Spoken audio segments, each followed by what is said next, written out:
하나님을 전적으로 신뢰한다는 것이 무엇일까? 여러 가지 정의를 내릴 수 있겠지만 우리가 생활적으로 본다면 하나님이 하신 말씀대로 순종하는 것이 바로 하나님을 신뢰하는 모습입니다.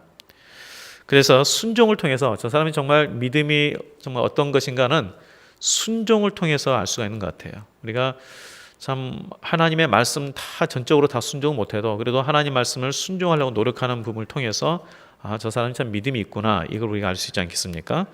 근데 오늘 본문에 보면 두 사람이 나오죠. 우리가 잘 아는 선지자 할 때의 능력의 선지자, 우리가 엘리야 이렇게 말합니다. 근데 엘리야 선지자하고 그리고 이 사르밧 지역의 이방 과부 여인이 나옵니다. 우리가 이 하나님의 놀라운 역사를 생각해 볼 때에 이 두 사람의 관계를 보면 참 이렇게 동역할 만한 그런 관계가 아니에요. 그런데 너무 조합이 안 맞잖아요. 한쪽은 이스라엘의 선지자 중에서도 가장 능력의 선지자 엘리야이고, 한 여인은 이스라엘 여인이 아니라 이방 나라의 여인이고 그것도 과부입니다. 그러니 하나님의 놀라운 역사를 이루는 동역자로 선다는 것은 참 이렇게 뭔가 안 맞는 것 같아요. 그럼에도 불구하고 공통 분모가 하나 있는데 그게 뭐냐면 말씀대로 순종했다는 데에서는 공통 분모가 있어요. 말씀대로 순종했다. 엘리야는 하나님의 말씀대로 이끌려서 살았습니다. 하나님께서 가라 하면 가고 하나님께서 서라 하면 서고 이렇게 하라 그러면 이렇게 했던 그러한 사람입니다. 철저히 하나님의 인도함을 받는 사람, 바로 엘리야입니다. 그래서 그가 말하는 것조차도 자의적으로 이야기하는 것이 아니라 여호와의 말씀이 그에게 임하셔서 말씀을 했습니다. 그러니까 어떤 행동이나 말을 보면 그는 철저히 하나님의 인도함을 받는 사람이다. 그래서 우리가 이 말씀을 통해서 그렇지, 정말 나의 삶을 방향을 결정짓는 것은 나에게 있는 것이 아니라 바로 하나님께 있다. 내 삶을 결정짓는 것이 우리는 생각하기에 내가 어떻게 해야지 이렇게 해야지 이렇게 생각하지만 이 모든 것 가운데에 하나님의 인도함을 받는, 그래서 하나님께서 결정하시도록 하는 것, 이것이 참으로 필요하다는 것을 다시 한번 말씀해 주고 있습니다. 그래서 오늘 이 하나님께서 이 엘리야가 늘 순종하는 삶을 살았는데 이제 하나의 지시를 내리시죠. 그래서 어디 지시를 내리냐면 저기 시돈에 있는 사르밧이라는 곳에 가서 한 과부를 통해서 너에게 공개하도록 하겠다. 그러니 시돈의 사르밧으로 가라, 이렇게 이야기합니다. 9절에 나오죠. 너는 일어나 시돈에 속한 사르밧으로 가서 거기 머물라. 내가 그곳 과부에게 명령하여 내게 음식을 주게 하였느니라. 자, 지금 현재 이 배경이에요. 이 말씀을 할 때 당시에 이스라엘에 큰 기근이 들었습니다. 하나님께서 엘리야를 통해서 하나님 앞에 범죄한 백성들, 이 백성들을 징계하기 위해서 3년 6개월 동안 비가 내리지 아니할 것이다 했는데 비가 내리지 아니하니까 아주 심각한 기근이 들었죠. 그래서 하나님께서 너 지금 이제 시돈에 속한 사르밧으로 가라라고 명령했어요. 근데 우리가 생각하기에는 이게 어렵지가 않죠. 시돈에 속한 사르밧 가는 거 그냥 걸어가면 될 텐데 뭐가 어려울까? 근데 조금 우리 상황이 아니라 그 당시 상황에서 좀 볼 필요가 있습니다. 시돈이란 지역은 페니키아의 상업 중심지입니다. 그 당시에 이 두로와 함께 이 시돈은 항구 동시로 최대 아주 발달한 이 산업 도시예요. 그리고 사르밧, 우리가 사르밧으로 번역되지만 원래 차르팟이라는 뜻인데 이게 뭐냐면 물들이다, 염색하다 이런 뜻이에요. 그러니까 이 염색 가공업이 굉장히 발달된 그런 지역이 사르밧 지역이에요. 아무래도 이렇게 염색 공업이 발달되어 있고 상업 도시다 보니까 기근에 있어서 아무래도 덜 영향을 받고 또 여러 가지 식량이 좀 있을 것 같아서 그쪽으로 가는 것은 참 좋은데, 문제는 이 시돈이라는 곳이 상업 도시긴 하는데 이스라엘에 지금 현재 어떤 여인이 들어와서 바알 정책을 썼냐면 이세벨이라는 여인이 와가지고 바알을 숭배하는 그런 나라로 만들었잖아요. 이세벨의 아버지가 엣바알이라는 사람인데 바로 시돈의 왕이에요. 그러니까 지금 이곳은 어디냐면 바알을 섬기는 우상 본거지예요. 우상을 섬기는 본거지. 그러니까 우리가 상업적으로 보면은 거기가 먹을 것이 있는 그런 곳이니까 가는 것이 뭐 좋지 이렇게 생각할지 모르지만 신앙적으로 보면 거기가 어디냐면 바알을 섬기는 이세벨의 아버지 옙바알이 있는 다스리는 시돈이에요. 그러니까 정치적으로도 보면 위험하고요. 또 신앙적으로 보면 너무 안 맞아요. 그 지역이. 거기다가 누굴 통해서 공개하도록 하겠냐면 과부를 통해서 하겠다 그랬어요. 구약에는요. 항상 약자의 대명사가 고아와 과부입니다. 항상 가난하고 약자의 대명사가 고아와 과부예요. 오늘날은 홀로 돼서도 능력 있으면 잘 살지만 예전 같은 경우는 그렇지 않잖아요. 특별히 지금도요. 이 해교권에서는 과부가 되면 너무 어려워요. 일할 수가 없어요. 그런데 이 당시는 얼마나 심했겠어요? 근데 그러한 과부를 통해서 공개하도록 하겠다. 과부도 사람들이 도움을 받아야 살 사람인데 그 사람을 통해서 너를 먹이겠다 하시니 이 말을 들었을 때 얼마나 답답하겠어요, 사실. 이 우상의 본고지로 가서 정치적으로도 위험한 곳이고 그리고 넉넉한 사람을 통해서 내가 먹는 게 아니라 아주 참 어려움을 겪는 과부를 통해서 공개함을 받겠다 했을 때에 하나님 왜 하필이면 그곳입니까? 그리고 하필이면 이렇게 어려운 사람을 통해서 이렇게 할 수 있지만 그가 일어나 사르밧으로 바로 갔습니다. 왜 근데 하나님께서 이곳으로 가라 했을까? 시돈의 이 사르밧 과부에게로 가라 했을까? 이 하나님의 선지자가 처음에 기근이 시작됐을 땐 누구를 통해서 먹이를 공급받았냐면 누구였습니까? 혹시 기억나세요? 까마귀예요. 까마귀를 통해서 식량을 공급받았어요. 근데 까마귀가 뭐 먹고 삽니까 원래? 시체를 뜯어먹고 살아요. 그래서 혹시 시체 뜯어먹은 걸 가지고 계속 공급해가지고 먹었는지 그건 모르겠습니다만 이 까마귀를 통해서 공급받아서 살았어요. 그리고 나서는 이제는 뭐냐면 이방 과부 여인을 통해서 공급받게 하신다는 거예요. 이것은 이스라엘에게 있어서는 굉장히 수치예요. 하나님의 백성이라는 이스라엘 백성들에게는 한번 생각해 보세요. 하나님을 섬기는 백성이 하나님의 선지자를 공개하고 정말 그 사람이 하나님의 일을 잘 감당하도록 도와줘야 되는데 오히려 그곳에서는 하나님의 선지자를 핍박하고 그리고 미물인 까마귀를 통해서 하나님께서 먹이시고 이방 나라 과부를 통해서 먹이신다는 것 이것은 이 이스라엘 사람들에게는 굉장히 하나님의 경종이 있는 거죠. 오히려 너희들은 이처럼 하나님의 사람을 돌보지 못했다. 이게 얼마나 어리석으냐 이걸 보여주기 위함이에요. 또 하나는 뭐냐면 바로 이 어려움을 겪고 있는 참으로 소망이 없이 마지막 단계까지 가 있는 한 여인을 불쌍히 여기는 하나님의 긍휼의 마음이 있었던 것입니다.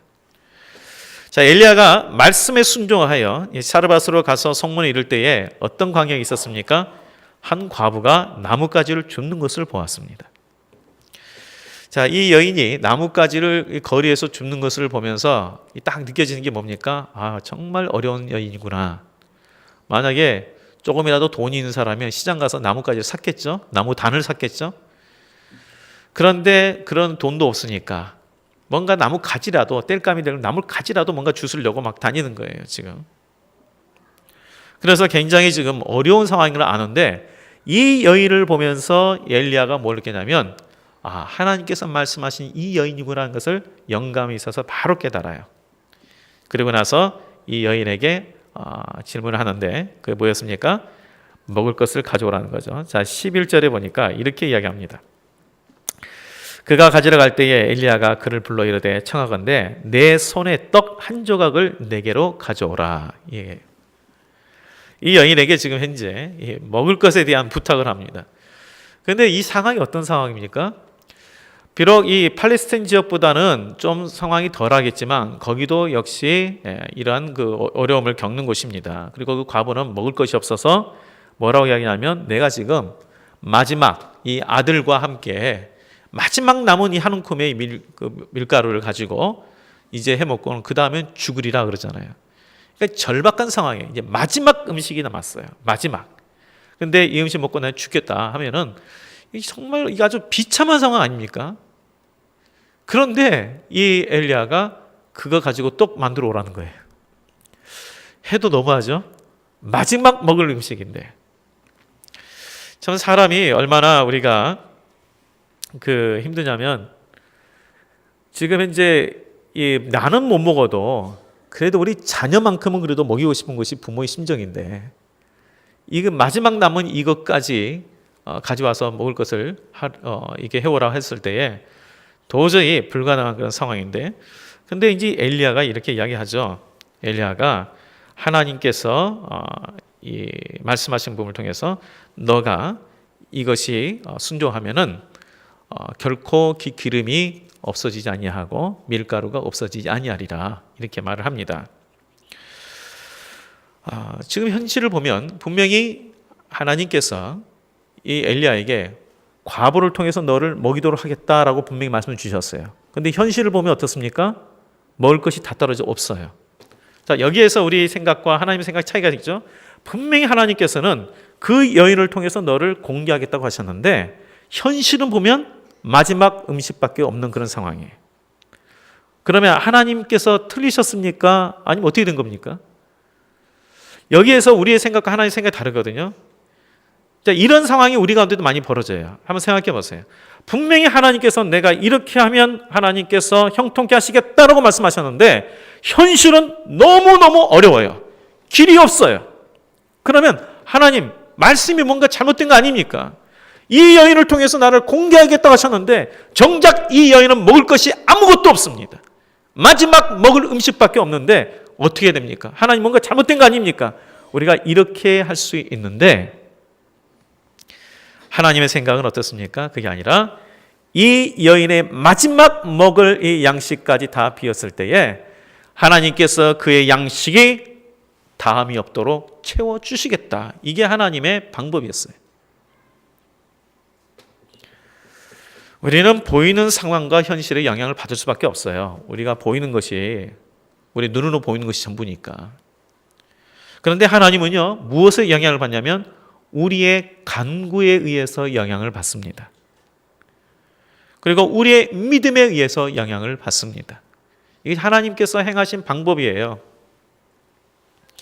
하나님께서 지금 현재 이 엘리야만을 위해서 보낸 게 아니에요. 이 사레밧 과부를 위해서 엘리야를 또한 보내신 거예요. 이 여인 너무나도 가난하고 이제 마지막 먹을 수밖에 없는, 이제 죽을 수밖에 없는 기다리는 이 여인, 비록 이방 여인이지만 그가 하나님 앞에 이 절박한 상황 가운데 기도했을 때에 하나님께서 선지자를 보내신 거예요. 그에게. 그 여인도 개인적으로 엘리야를 알지 못하고요. 엘리야도 개인적으로 사레밧 과부를 알지 못해요. 그러나 하나님께서는 아셔서 그를 보내셨어요. 둘이 만나게 하셨어요. 그래서 이 여인에게는 기근으로부터 구원받게 하시고 하나님이 백성이 되도록 하시는 은혜를 베풀어 주신 거예요. 아주 절박한 상황이었잖아요. 이거 먹고 내가 죽으리라. 네, 이런 상황 가운데 엘리야가 정말 소망이 없는 그 과부에게 말했던 것을 이 여인이 따랐는데 이 말을 들었을 때에 과연 객관적으로 신뢰할 수 있을까? 한번 14절 말씀 보면서 과연 우리라면 어떻게 했을까 한번 생각해 보시기 바랍니다. 14절 말씀 제가 한번 읽겠습니다. 이스라엘 하나님 여호와의 말씀이 나 여호와가 비를 지면에 내리는 날까지 그 통에 가루가 떨어지지 아니하고 그 병의 기름이 없어지지 아니랴 하셨느니라. 자, 이 이스라엘 지역에 기근이 들어왔어요. 그런데 이 기근의 영향을 이 땅도 받은 거예요. 비록 이 이스라엘 위쪽에 있는 지방이지만 그래서 여기도 비가 지면에 내린 날까지라는 말은 여기도 비가 지금 별로 안 내리는 거예요.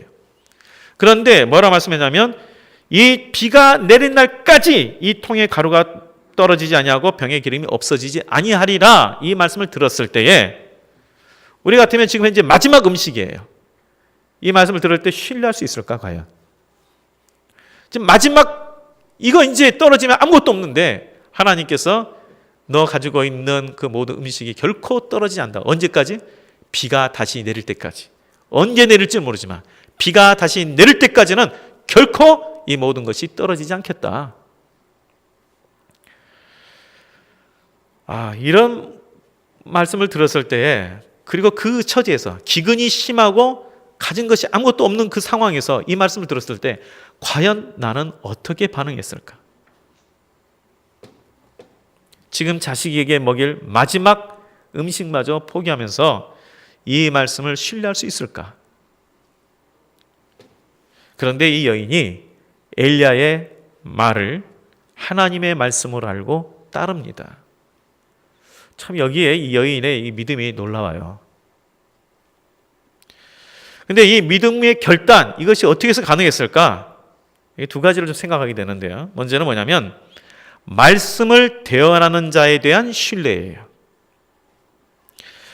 자, 엘리야가 이 여인에게 비를 다시 내릴 때까지 이 모든 양식이 없어지지 않겠다, 이것은 하나님께서 말씀하신 거다 했을 때에 이 여인이 인격적으로 하나님을 잘 만나지 못했지만 하나님의 말씀을 대언하는 이 엘리야를 통해서 진실된 모습을 본 거예요.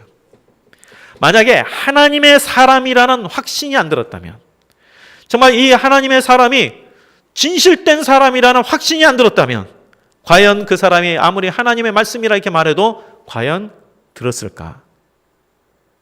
아마 신뢰하기 힘들었을 거예요. 이 엘리야가 그 짧은 만남이지만 정말 이 사람은 하나님의 사람이라는 확신이 들었기 때문에 그가 한 말에 대해서 순종할 수가 있었던 것입니다. 그래서 참 이 부분에 있어서 저의 자신에게도 큰 이게 도전이 되는 것이, 그렇지, 내가 어떤 말을 하기 전에 정말 하나님의 사람이라는 그 모습이 비춰지는가. 그래서 믿지 않는 사람은 하나님을 못 보니까 누구를 봐요? 믿는 우리를 먼저 봅니다. 우리를 보고 하나님을 봐요. 이 여인도 엘리야 선지자를 보고 하나님 말씀을 신뢰한 거예요. 그래서 우리가 하나님의 말씀에 내로 순종하는 그 믿음, 이런 삶을 살 때에 믿지 않는 사람들도 우리를 통해서 바로 하나님을 만나게 되는 것이죠. 제가 그 전에 그 한 권사님이 참 열심히 하나님을 섬기고 그리고 많은 어려운 가정을 섬기는 그 권사님이 있었는데, 이분의 그 전도로 10년 만에 교회에 나오신 분이 계셨어요. 그래서 이제 그 가정에 신방을 갔는데요. 이분이 그 신방하는데 굉장히, 이런 말은 죄송합니다, 참 이렇게 불교 입장에서 보니까 참 보살님 같더라고요. 굉장히 이렇게 그래요. 이분이 근데 뭐냐면 본인이 원래 불교 하셨는데 이 전도 받고 10년 만에 교회에 나오게 된 거예요. 10년 만에. 근데 나중에 이렇게 고백하더라고요. 처음에 좀 이렇게 종교 이야기가 싫었다는 거예요. 근데 이분을 보니까 너무 진실되고, 그리고 이분을 보니까 정말 내가 하나님이 누군지 모르지만 하나님이 계신 것 같다는 생각이 들더래요. 그래서 한번 믿기로 했다고. 그래서 그렇구나. 우리가 사람에게도 신뢰함을 받을 때에 바로 이 모습을 통해 하나님을 보는구나. 이처럼 이걸 통해서 먼저 우리가 하나님의 사람으로의 모습을, 또 우리 진실된 모습을 보여줄 때에 믿지 않는 사람들이, 그리고 믿음이 연약한 사람들이 또 우리를 보면서 하나님을 만나는구나. 그러니까 우리 책임이, 저희 책임 참 크더라고요. 또 한 가지는 뭡니까? 은혜를 바로 깨달았기 때문에 이게 가능해요.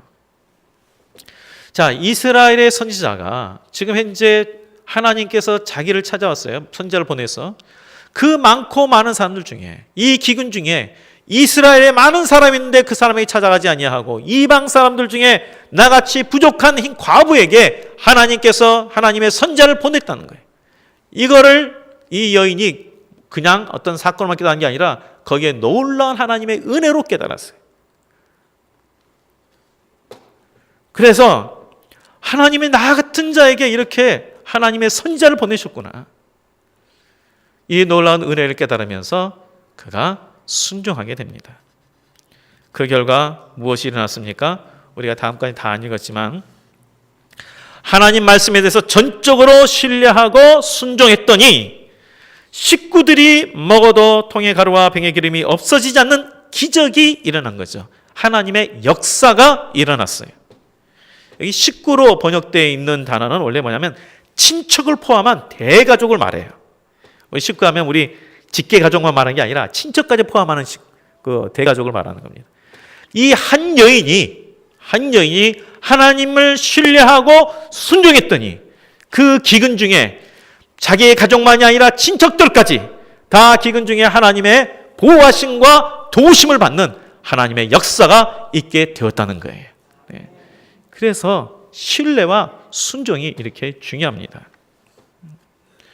그런데 하나님께서 어떤 자에게 이런 하나님의 역사를 주셨습니까? 하나님의 이 기름이 그치지 않았다, 기름이 없어지지 않았다, 이 말은 단순하게 물질적인 기름이 부족함이 없었다 이런 차원을 좀 더 넘어서서 하나님의 풍성한 은혜가 그치지 않았다라는 표현이에요. 하나님의 풍성한 은혜가 그치지 않았다. 근데 어떤 자에게요? 순종하는 자에게, 신뢰하고 순종하는 자에게 이러한 은혜가 있었다는 거예요. 계속해서 우리 하나님의 말씀은 우리에게 이런 사건을 보여주면서 이런 일이 있었느니라 이걸 알려주게 한 것이 아니라 바로 이러한 하나님을 향한 신뢰를 가지고 말씀대로 네가 순종해봐라. 그러면 하나님의 보호하심과 인도하심을 너희가 경험한다. 살아계신 하나님을 경험한다. 그런 신뢰하고 순종해라. 이런 말씀이죠. 우리가 그래서 비록 지금 우리 눈으로 보이기에는 어려움이 있지만 이 여인의 눈으로 보기에는 뭐가 있어요? 지금 가지고 있는 것이 마지막 음식밖에 없는 그런 상황이지만 엘리야 입장에서 보면 이 여인이 나를 공개한다 그러는데 아무것도 가지고 없는 그 상황이지만 하나님께서 보내셨으니 하나님이 이루실 거라는 그 신뢰, 그리고 그 말씀대로 순종했더니 하나님의 역사가 있었던 거예요. 바로 이러한 신뢰와 순종, 평탄할 때가 아닙니다. 기근의 상황에서 정말 절박한 상황일 때입니다. 눈으로 볼 때는 아무것도 없는 그런 상황입니다. 그런 상황에서조차도 말씀 그대로 하나님이 이루실 것을 믿고 순종할 때에 믿음의 역사가 있었다는 것입니다. 우리 모두가 이러한 말씀을 통하여서 엘리야를 부러워할 것이 아니라 하나님 나도 이러한 믿음의 삶이 되게 하여 주옵소서, 이렇게 간구하는 우리 모든 성도가 되시기를 주의 이름으로 축복드리겠습니다. 기도하겠습니다. 하나님 아버지, 참 하나님께서 요구하시는 그 믿음까지는 우리가 도달하기에 너무나도 부족함이 많습니다. 그러나 하나님께서 성령님을 통하여 우리를 붙들어 주시면 그러한 믿음을 소유할 줄 아오니 다시 한번 우리에게 하나님의 강권적인 역사하심으로 성령 충만케 하여 주시옵시고 큰 믿음을 소유하는 우리 모두가 되게 하여 주시옵소서. 그래서 말씀 그대로 순종하여 눈으로 보이는 것에 의해서 좌우되는 삶이 아니라 말씀에 의해서 좌우되는 삶이 되어서 말씀의 역사를 우리 삶 가운데 경험하는 우리 모두가 되게 하여 주시기를 예수님의 이름으로 기도하옵나이다. 아멘.